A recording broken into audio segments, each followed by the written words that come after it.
There's always that moment before you go live and the exact moment that you go live that you don't know. Good afternoon, everyone.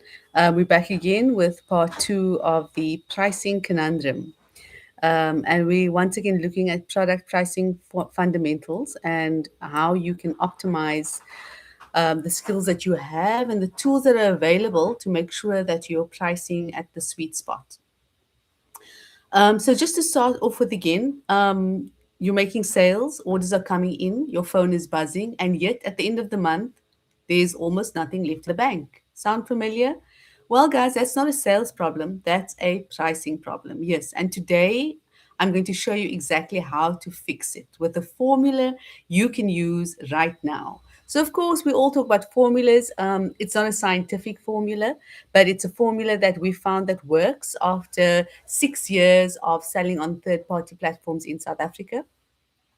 We found that these are some of the basic fundamental rules that you need to be looking at when pricing. So, why pricing matters? Here's the truth that most new sellers learn the hard way: pricing determines your profitability. In fact, it's not only for new sellers, it's for old sellers, it's for all sellers. Um, so, pricing determines your profitability, not your sales volume. Because, yes, you could be selling 1,000 items and your margin is only 1 Rand, and somebody else could be selling 10 items with a margin of 10,000 Rand. So, you get the picture. You can sell 100 units a day and still go broke. In fact, there's a name for it: busy but broke. You're working harder than ever, but the math simply doesn't add up. On the other side, however, overprice your product without knowing your market and you end up with dead stock, cash tied up, and nothing moving. Again, crickets. The sweet spot sits in between, and finding it requires you to know every single cost involved before you set the price. And here we're talking packaging, labeling, fulfillment costs, storage costs, courier costs, the whole caboodle. So let's build that out together. What is the core formula?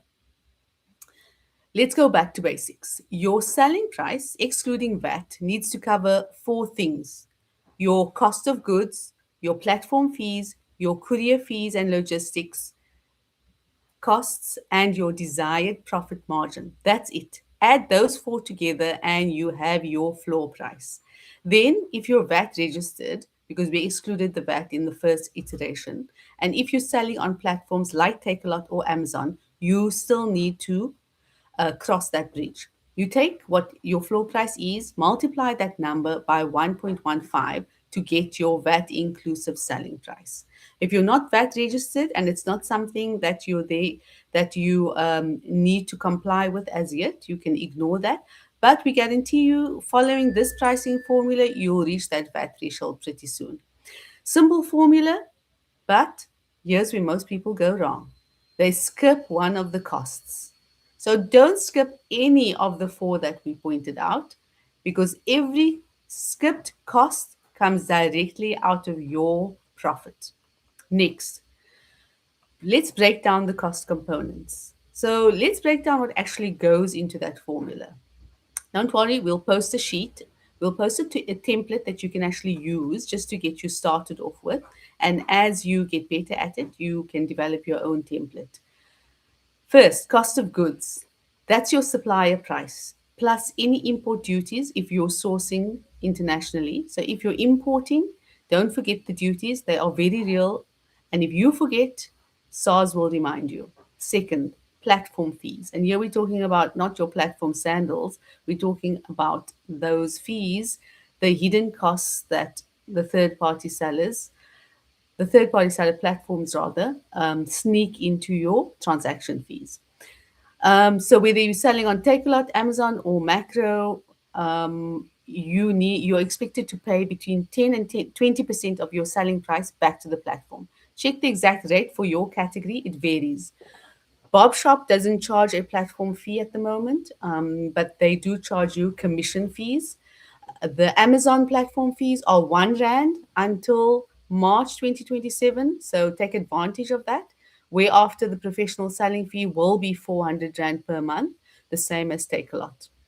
Fourth, courier and logistics. So you need to get your goods. I was going to say carrier and logistics, but it's courier and logistics. Of course, your goods and items need to be delivered to a DC. Then you will need to include these costs. The delivery cost per unit, and this is important because this creates a buffer for returns. Um, Returns do happen. It's the dark side of e-commerce, but they do happen. And until we change the Consumer Protection Act, all items are deemed returnable under the CPA for up to 180 days after the purchase. So pricing as if returns don't exist is self-sabotage. Very important to note is that one must take advantage of any price of any discounts that are in existence that are around at the moment. So Amazon, they have a discounted platform fee. Bob Shop has no platform fee. So you should take advantage of that. Macro's platform fee is half of what Take a Lot is. So take advantage of that as well. And of course, the best kind of platform to have is your own. So keep in mind that while you're selling on these third party seller platforms, do build on your own idea to have your own website. So let's run through some real examples. Okay, so this lands well and you understand it and remember it. Say your product costs 200 Rand from your supplier. If the platform fee is 15%, then this will be 45, an additional 45 Rand. Payment processing at 3% is 9 Rand. Courier is 60 Rand. Add those up. 200 Rand plus 45 Rand plus 9 Rand plus 60 Rand. So your total cost base right now for this particular product, let's call it a widget, is 314 Rand. Not 200 Rand, which is what you paid your supplier, but 314 Rand. So this is what you would be your floor price. Now, if you want a 30% profit margin, 30% of 314 Rand is 94 Rand 20.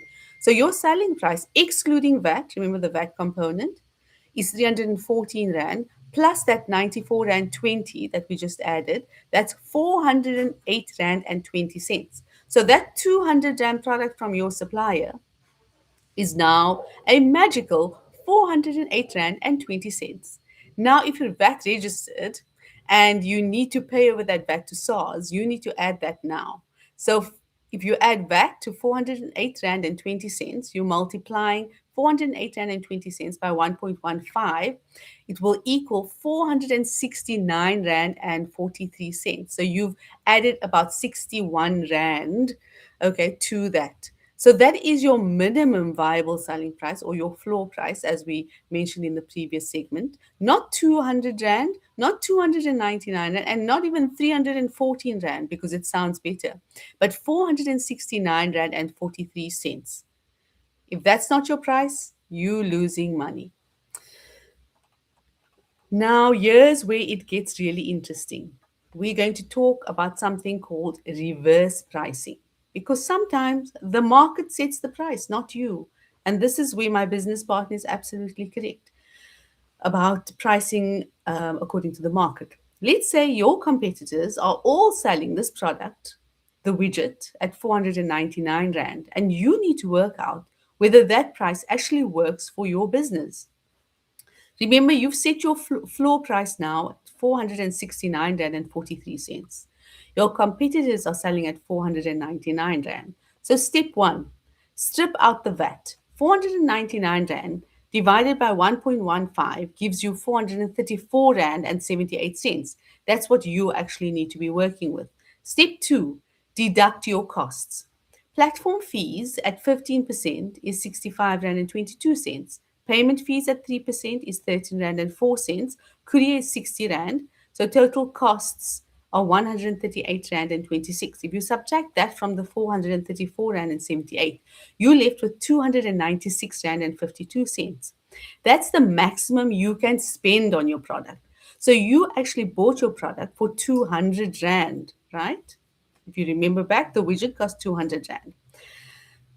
So 296 Rand and 52 cents is what your competitors are seem to be paying for their product. So if your supplier is quoting you 280 rands, you've got almost nothing left for profit. But your supplier is actually selling it to you at 200 rand. So you're doing quite well here. So you make sure that your supplier behaves and keeps selling it to you at 200 rand. Reverse pricing tells you whether a product is viable before you commit to it. So right now, you might be super excited about being on a third party seller platform. You've got your 5 trending products that you're going to be selling. But bear in mind, as you move along and as your business develops and matures, you need to be looking at every product and reverse pricing it. So here's the approach that we would recommend that you take going forward. Okay, it's your decision at the end of the day, but a smart pricing strategy is super important for building and scaling your business. Start by building your minimum viable price. This is your break even price or your floor price. Then add your target margin above that. Then test it against what the market will actually pay. And if there's a gap, and if your floor price is too high for the market, there are smart ways to close it. So can you see? It's not a lose-lose game. There are always ways to win in the market. Fast-moving consumer goods in the retail sector is very exciting, and you just need to be creative about where the money lies and where the value lies. One option is bundling your products to increase the average order value. That's one. Two, setting free shipping thresholds to shift courier cost psychology. And this is one of the things that you have control of when you have your own website. Of course, you don't have any control over shipping costs when you're on a third-party seller platform. Three, using upsells to protect your margin without touching your headline price. Again, another strategy you can use when you have your own website. And again, I keep saying website, but you must remember a website is not the only tool available to you. WhatsApp is a brilliant way to sell. They also have brilliant built in tools like WhatsApp catalog and your status updates, where you can continuously advertise and upsell all your products. So, some of the key takeaways for today. Very important, every cost must be accounted for upfront. You're not a charity, so you're not going to be subsidizing anybody's costs. That is not your money, it belongs to SARS. So, the best way to deal with this is to make sure that you ring fence that money on every sale and you add it to the cost to every product. From the moment the sale is made, that belongs to SARS. Platforms are partners, but not a dance partner, not a fun partner. They take their cut. They are paid partners. And profit is something you must design into your pricing so that you can cover costs like platform costs. If someone ever looks at your pricing and says, ah, that's too expensive, just drop the price, you'll now know why that is not so easy to do. And you'll also know exactly how much money you'll be losing every time somebody says, I want a discount, while nodding and smiling at you. I'm Mahira from World One, and if you want to go deeper on building a profitable e-commerce business from the ground up, then link up to our e-commerce booster program in the description and join us for our next broadcast session on pricing and all things fun in e-commerce. Thank you.